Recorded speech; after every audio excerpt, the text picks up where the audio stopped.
Ricky Stenhouse Jr. and Alex Bowman locked out the front row for the Daytona 500 because they had the two fastest qualifying times, while row 2 was made up of the two dual winners. Honestly, I don't get this format. It's the most confusing thing ever and doesn't exactly make it easy for fans to follow, but it's NASCAR, so whatever. There was lots of excitement around the event again this year, something that you will not see throughout the rest of the season.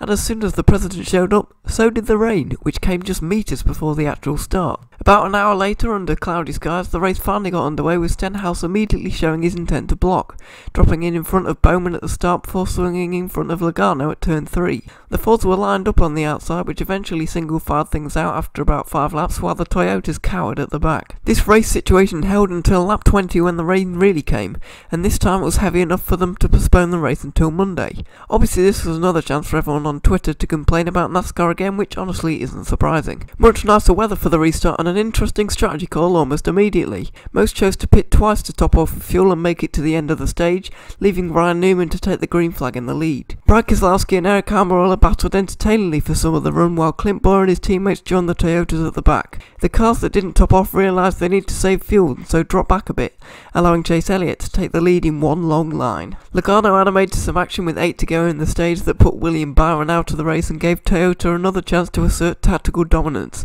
as they ignored the stage points for track position and a couple of restarts time. Keselowski joined them while Bowman's pushing was easily enough to give Elliott the stage win on lap 65. Plenty of teams took the risk of no tyres at the pit stops, but as expected, it was Hamlin who took the green flag first. It took precisely 3 laps for the group to go single file, and despite efforts from Chevrolet to avoid this inevitability, Toyota was dominant on the front. Almirola turned a slower car on lap 90 that gave himself and Kevin Harvick damage, but it was perfect timing in terms of fuel, so everyone came in. Hamlin held the lead again and despite some hairy moments on the back straight did so until the end of the stage, which was mostly a single file affair.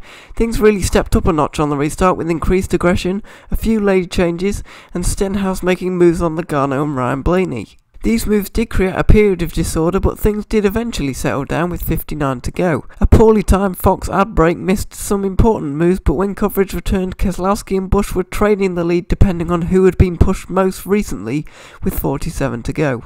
A Ford charge on the bottom broke them free from the field, while Stenhouse received a questionable penalty for going below the double yellow line, which personally I think is a bit harsh. Finally the race saw some green flag pit stops at 30 to go and cycled Kyle Busch to the lead despite Stenhouse's best efforts to disrupt everyone again. This caused a brief field split containing 14 cars, but it all came back together with 21 to go, which made Busch's engine failure a few moments later quite a big deal. He prompted a little 4-wide moment, but the big one would come with 17 to go as Logano pushed Almirola just a little too hard, which sent the latter uncontrollably into the back of the number 2 car and caused absolute bedlam behind, taking out tens of cars.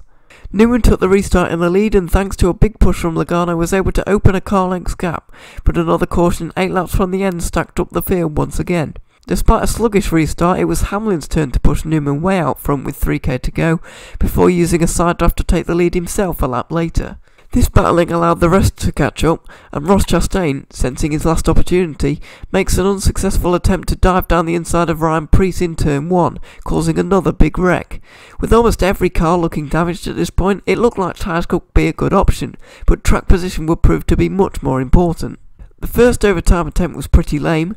Bowyer spun his tyres and himself into the grass, taking Michael McDowell with him. The second went a bit better, with Hamlin opening a rather large gap almost immediately. This left him very exposed, but a great block off turn 4 maintained his lead. Newman was then pushed into first by Blaney on the final lap, but the 12 car wasn't done yet. He had a great run coming off turn 4 and tried to use it down the inside, but could only hit the back of the 6, spearing Newman's car into the wall and over onto its roof in a dramatic fireball. In the contact, Blaney had lost momentum, so was helpless to prevent Hamlin from zipping around the outside to snatch his 3rd Daytona 500 victory by a nose. Thank you very much for watching this race analysis, and goodbye.